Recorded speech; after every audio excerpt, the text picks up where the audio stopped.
उत्पत्ति अध्याय 17। अब्राम और वाचा का चिन्ह।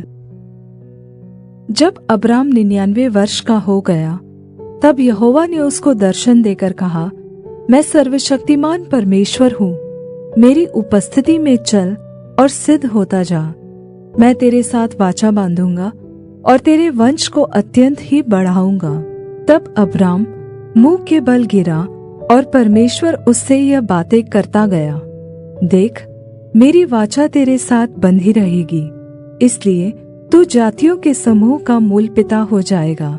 इसलिए अब से तेरा नाम अब्राम न रहेगा, परंतु तेरा नाम अब्राहम होगा, क्योंकि मैंने तुझे जातियों के समूह का मूल पिता ठहरा दिया है। मैं तुझे अत्यंत फलवन्त करूंगा और तुझको जाति जाति का मूल बना दूंगा, और तेरे वंश में राजा उत्पन्न होंगे।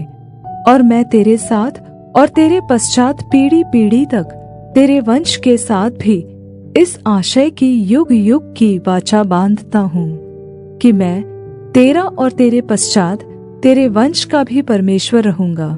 और मैं तुझको और तेरे पश्चात तेरे वंश को भी यह सारा कनान देश, जिसमें तू परदेशी होकर रहता है, इस रीति दूंगा कि वह युग युग उनकी निज भूमि रहेगी और मैं उनका परमेश्वर रहूंगा। फिर परमेश्वर ने अब्राहम से कहा, तू भी मेरे साथ बांधी हुई वाचा का पालन करना। तू और तेरे पश्चात तेरा वंश भी अपनी अपनी पीढ़ी में उसका पालन करे। मेरे साथ बांधी हुई वाचा, जिसका पालन तुझे और तेरे पश्चात तेरे वंश को करना पड़ेगा, वह यह है, तुम में से एक एक पुरुष का खतना हो। तुम अपनी अपनी खलड़ी का खतना करा लेना। जो वाचा मेरे और तुम्हारे बीच में है, उसका यही चिन्ह होगा।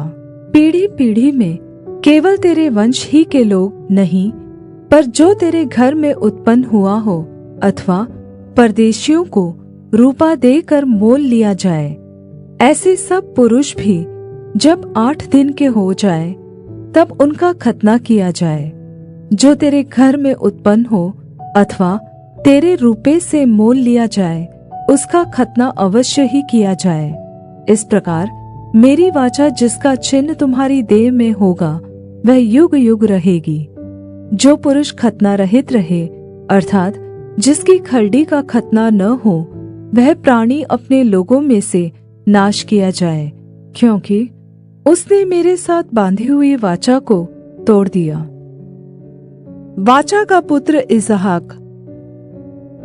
फिर परमेश्वर ने अब्राहम से कहा, तेरी जो पत्नी साराय है, उसको तू अब साराय न कहना, उसका नाम सारा होगा।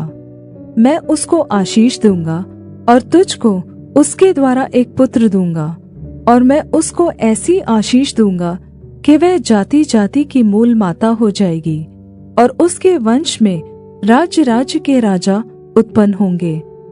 तब अब्राहम मुंह के बल गिर पड़ा और हंसा और मन ही मन कहने लगा, क्या 100 वर्ष के पुरुष के भी संतान होगा? और क्या सारा जो 90 वर्ष की है पुत्र जनेगी?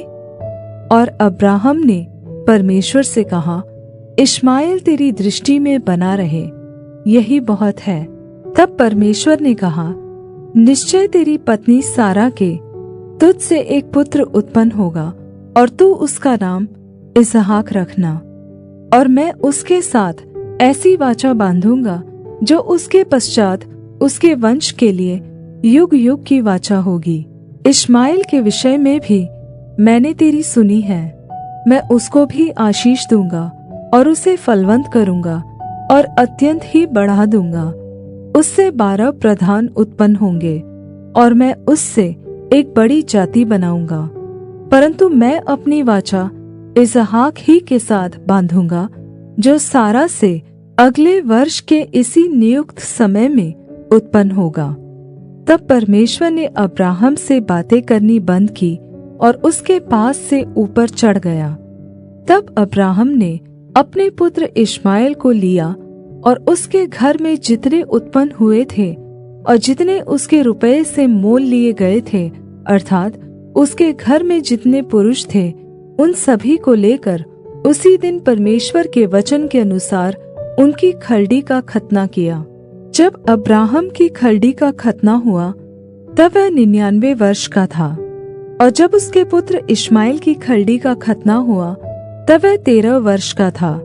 अब्राहम और उसके पुत्र इश्माएल दोनों का खतना एक ही दिन हुआ, और उसके घर में जितने पुरुष थे जो घर में उत्पन्न हुए तथा जो परदेशियों के हाथ से मोल लिए गए थे, सबका खतना उसके साथ ही हुआ।